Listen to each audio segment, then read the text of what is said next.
Hello, brothers and sisters. I'm doing these videos now. I decided I'll make at least one of these because it might be a fun thing to do, or just yap into a camera for 20 minutes while going on a walk. And it probably won't get any views. 0 people are going to watch this, but I'm just going to do it anyway. I know my friends have this channel. They're probably going to make fun of me for this, but I don't really care. They can do whatever the fuck they want, though. So, but I'm actually going to talk about something deep. One's life is, in a sense, a narrative. And we love to say, but my life isn't structured like some particular story that I envy. So therefore it's not a story, therefore it's not a narrative. And the reality is that you can't embrace fantasy over reality. Reality is superior to delusion, and that there is a narrative, but that the narrative is a lot more complicated than whatever particular ideal you wish it was. And you are also not the creator of the narrative. That is God's work and not yours. And we ought to be very strong about that and be willing to submit ourselves, not that we might not exercise our abilities and gain greater abilities through training, particularly our strength, our speech, our charisma, basically any skill, craft, art. In fact, because God reigns over all, you can say that whenever you practice these arts, these skills, these things which you master, whenever you master these things, you get closer to participating in the nature of that being who is the master of all, namely God, namely the divine.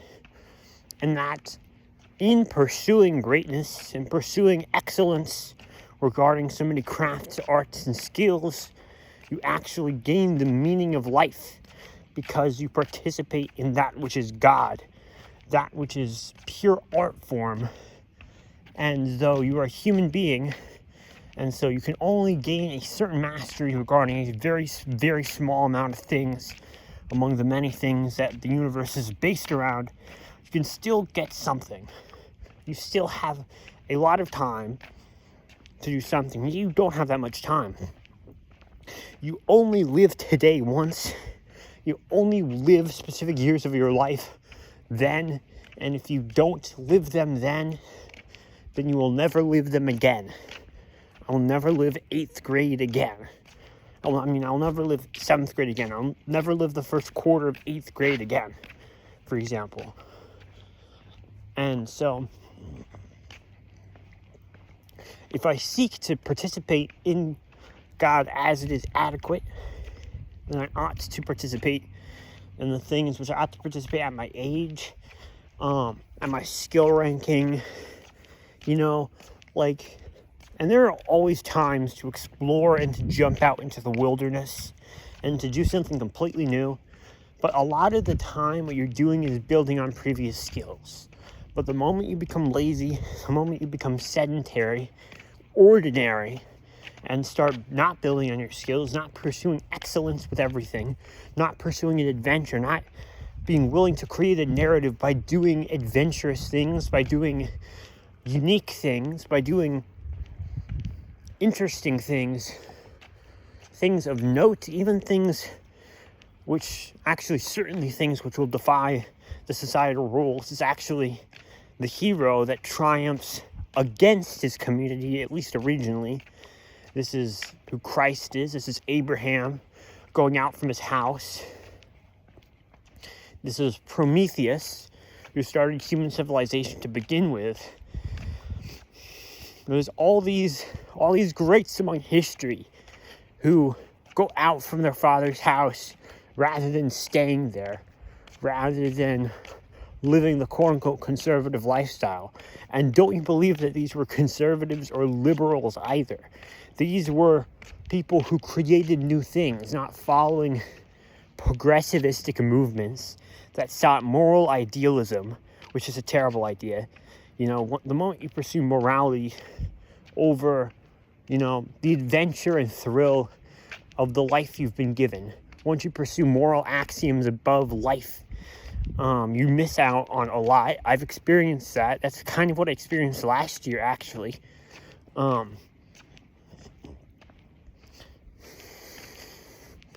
that the adventure of life is that which is to be chiefly pursued. And so, when you encounter things, I usually like to prefer adventure over moralism. That does not mean I don't have values that I practice, but that I don't practice societal moralistic values. I just went to a party without my parents' permission, and I'm going to tell my parents if I ever go out again. But I did that because I think it's an interesting thing to do. It's a fun experience. And it's interesting because all these great historical figures, they aren't just like goody two-shoes who listen to their parents. And they love to make you think that. They love to say, and to an extent this is true because you do need to be civilized, for example. Superman also does use the toilet. That's some goofy poster from third grade or whatever. But that, along with being civilized, not being a bunch of savages, they also are simultaneously unique. They're not corny or savage, but they're unique individuals. Superman is excellent and unique because he's superb, because he has superpowers, skills, crafts, art forms, which he practices in superior ways to all of his peers. And that ought to be you, at least to some respect, with some skills. And if you do not practice some skills excellently and with a superbness that exceeds many of your peers, and that can be anything. I know I look like a nerd, and yes, to an extent I am. And so a lot of my hobbies won't be necessarily physical, but I am exercising right now. I'm walking outside. But, this can be sports. This can be writing. This can be generating any form of media, videos, audio, whatever. I don't care. But perfect an art form, philosophy, all of these, especially in the ancient world. I like the ethos of ancient Greece. And actually, the country I live in, the United States of America, is built on liberal values, which came out of the Renaissance, ultimately, which proceeded from a rediscovering of ancient Greek texts. And these pagan ideals actually serve us better than the Christian ones. The ideal for athleticism, or the ideal towards, for example, moral universalism, which is held by Christianity, which is that all people have this certain equality and are all obligated to follow this set of rules. This is not going to bring you towards an excellent, unique, superb personhood that is generated by you exclusively. This is going to make you part of the herd, going to make you obedient to slave morality rather than master morality, in the words of Nietzsche. It is not going to lead you too well.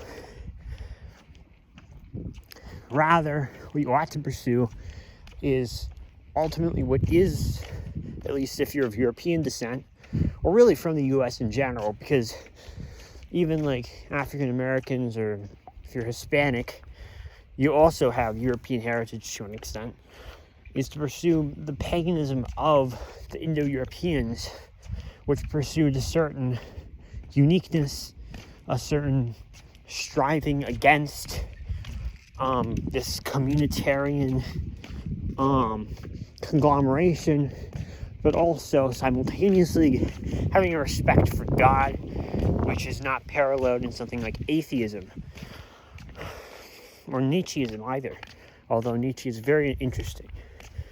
But I think everybody can agree with that. Even the most traditionalistic of the Christian stock can even agree with that. He is very interesting. Do you agree with him or do you not? It's a vastly different question. But in your life, you ought to pursue a certain adventure. You ought to pursue something like a hero or even a martyr. Although I don't like martyrdom because I don't want to die for some cause when I change my worldview fairly often, or at least parts of my worldview in order to adapt. And so I'd rather not be stuck in the middle of adapting, dying for some cause that I'll abandon in a year. Now that's just my thoughts. And the fact is that when your morality is based around something like the heroic ideal, it's built around an objective. And not only objective, but a concrete structure. And what I mean by concrete morality is stuff that has quantitative superiority. For example, it is right to be strong because being strong is healthy. That's the justification, and health is the end. And so in order to achieve health, you pursue the gaining of strength, let's say by working out. We objectively know that working out, at least correctly, improves your strength. And so and your strength improves your health in general. It will, if you have more muscle mass, you're going to live longer. You're going to live better because you can do more things. You're more capable of doing things. You're going to have more social appeal a lot of the time because, for example, girls don't want, well, to an extent, they need certain protection. That's just biological. But also, men will respect you for having a certain discipline that must correspond with this gaining of strength. Okay? And so throughout all this, you have these virtues accumulated. And these virtues correspond with health because virtue is to the benefit of one's health. Or at least ought to be. And when false virtues are created, for example, claiming that, radical humility, as in constant self-doubt, oh, I'm just so terrible, I'm just such an evil person, which is what Christianity does to an extent, and that is a major point of criticism that I was, it's one of the main things I was doing while I was a strong traditionalist Christian for the longest time, and I was constantly ashamed for who I am, for my identity. My identity was evil because I identified myself as a sinner, because Christianity identifies myself as a sinner. Or even not a sinner, but still someone who constantly cannot go without doing instant wrong again and again and again. And so when you tell your young men that you are doing things wrong and you will forever do things wrong and that you will forever be bad and there's no way to be good except pursuing a momentary limited sanctification that doesn't really pursue much of anything because you're still evil and you still need this omnipotent forgiveness, you still need some transcendent help. It's not going to lead you to be strong, healthy, ambitious, creative, and adventurous.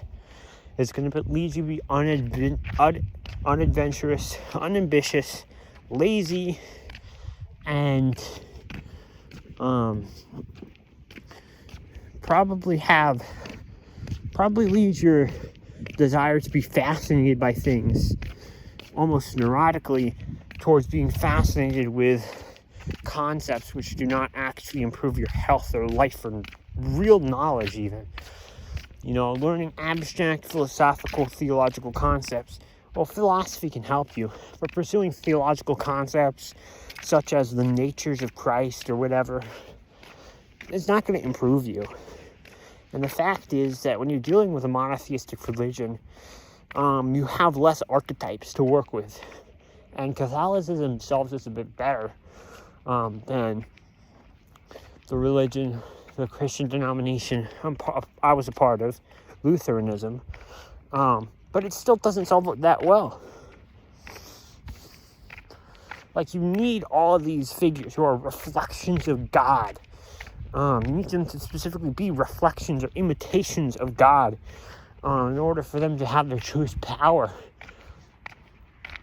And, you could even say, you can even make, like, the diversity point that, these aren't going to pursue diversity because Christ is a Middle Eastern man who lived mostly like 20 to 30. And so if you're not a Middle Eastern man of his particular age, or if you live in the modern world in general, you're going to have less to relate to him with. And that's presuming that his moral presuppositions not only are right, but also have to be followed by all.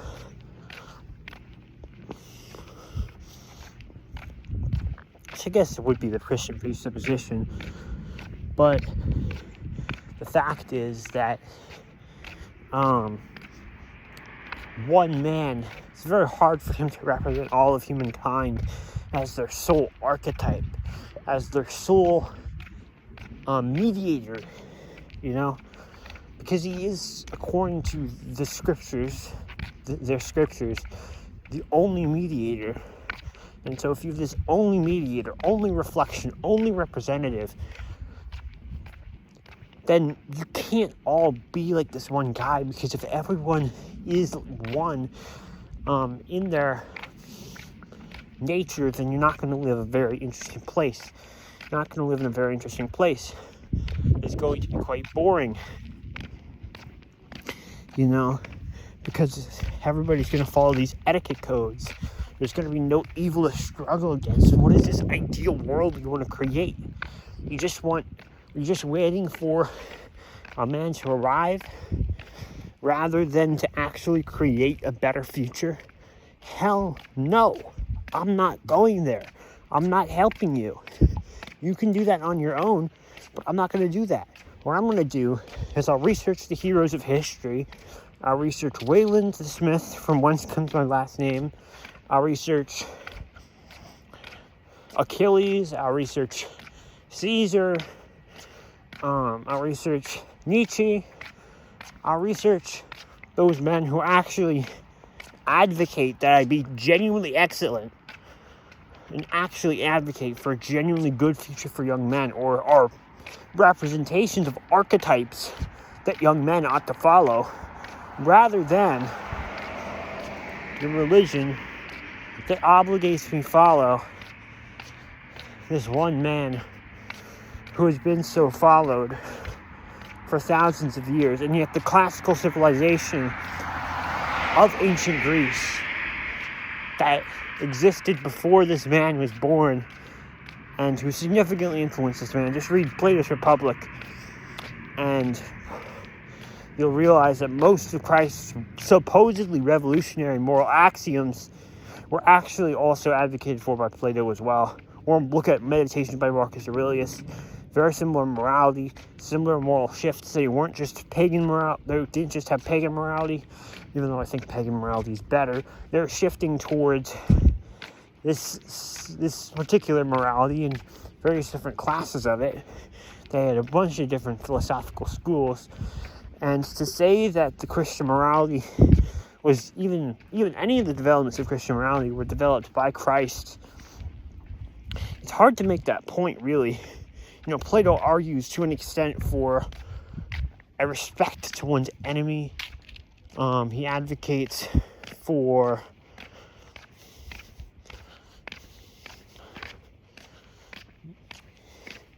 almost like no oath swearing, all these moral developments. Don't even be angry with your brother.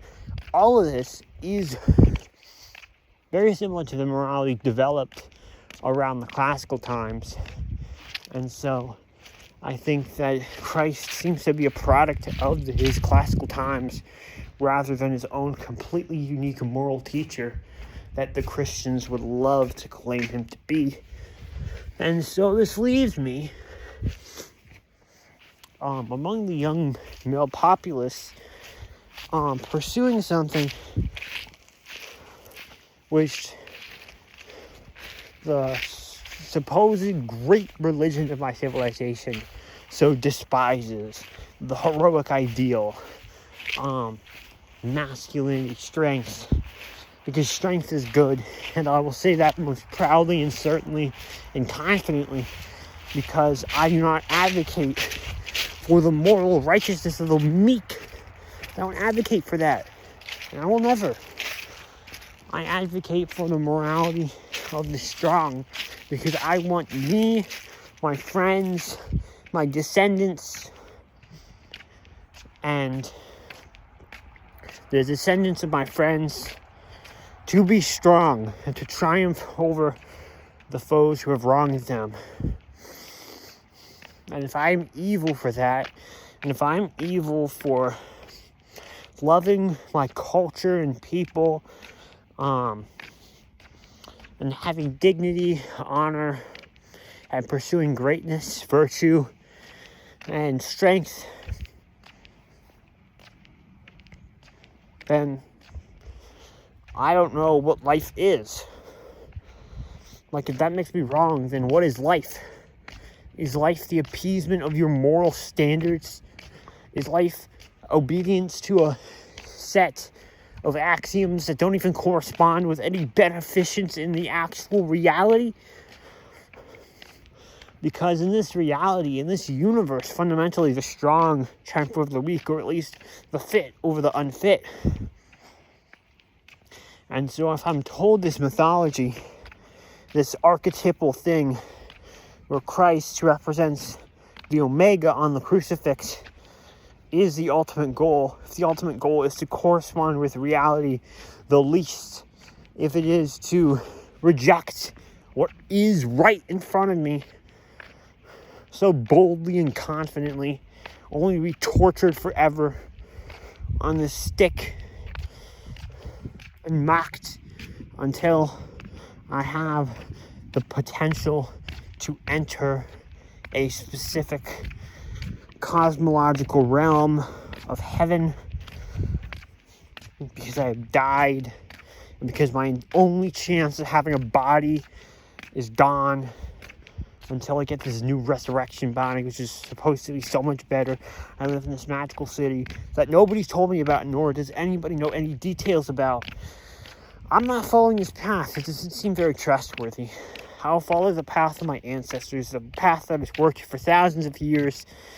I will say it proudly, and I praise the cosmic father, the father of the cosmos, the Indo-European Father God, the true God who protects me against the many devils and satans which I daily have to deal with, particularly manifest in these people, and I will continue it for the rest of my life. And I might be reincarnated. I might go to an afterlife realm. Who knows? But it's far more enjoyable than an eternity in this life of suffering. This life of suffering I'm supposed to live. You know, oh my goodness, you're so humble. Be quiet. This place where, even among the own ranks of my religion, there are disgusting individuals. You know, there's the scandal with the Catholic Church because a lot of the priests were doing very unnatural things that contradicts Catholic teaching, particularly with the youth and with the young men who are the only hope of the civilization. Let me remind you again, And if I'm just going to be humiliated constantly, humiliated for year after year, for my only hope to be these songs and the hope to live in some cosmic city in the future, to which I'm given no details, or some hopeful heaven that is not even depicted in my scriptures, what am I to do? What is life but the useless, worthless reality that hates me for being for living so much according to the truth? I live so much according to the truth that I don't succeed. I fail every single time. I don't think that seems to be a truthful thing to live in a way that is contrary to nature, because I think nature has divine authority. I feel spiritually connected to the natural world. And so did all of my forefathers before the teachings from Israel reached Germany and the regions of the Slavs, whence my ancestors come. So, I will be attached to nature. I will traverse nature. I will pray to the Almighty God, the Cosmic Father, and you can call him Jupiter or Odin or Thor or whatever the hell you want to call the Almighty God. I'm just going to call God or the Father, because that's what suits me. Give a little honorary gift, place a few seeds at some shrine or something. I have no problem with that. I could do that. Who doesn't love a little bit of that? A little bit of honoring the fairies and such. Honoring the Norns. Fate goes as it must, to quote Beowulf. But I am not going to submit myself to a system that will merely lead to my own failure. And that is my argument here, that I can't do that. That is a betrayal to my race, people, myself, my family, to whatever extent. I ought to love them, of everything, and ultimately of excellence, which is the highest virtue, of growth. And it is this ascetic desire. The ascetics, they hate their desire so much. They hate how they're hungry. They hate how they have lust. They hate how they have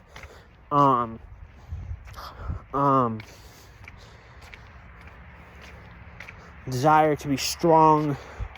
They hate how they have desire for respect, because it's corrupting their nirvana, their peaceful mental state that is above all reality, and it's pure bliss.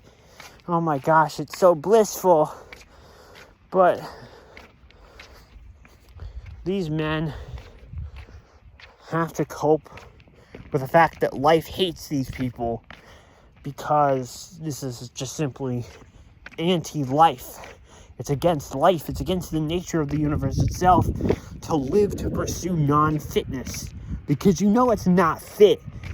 For a fact it's not fit to stand around on some freaking pillar, like one of those pillar saints, to stand upon some pillar and beg people for food, take and steal from those people who buy their own food through the sweat of their brow, to steal from these men, to steal from them, and to force their generosity, to forge out whatever cash, whatever possession from them, because you're so special.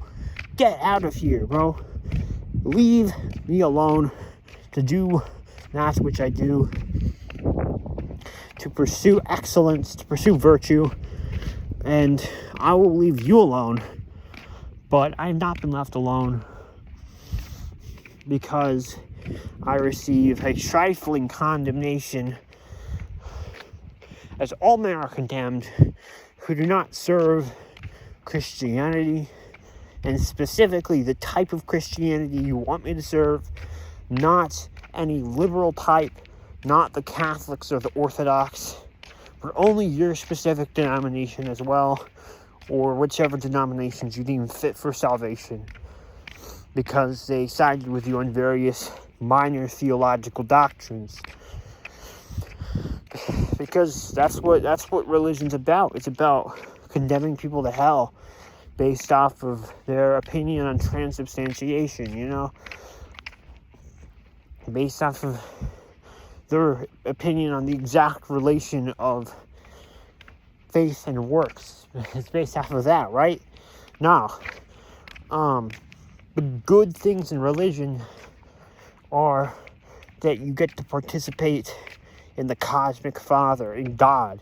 You get to participate in the universe, and in the creator of the universe, and in the natural world, and in the stars, and the moon, and the sun, and to walk toward the radiance of the sun with a resolute march, and to pursue excellence above all, as I wish me and my friends and our descendants to so do. God bless all of you.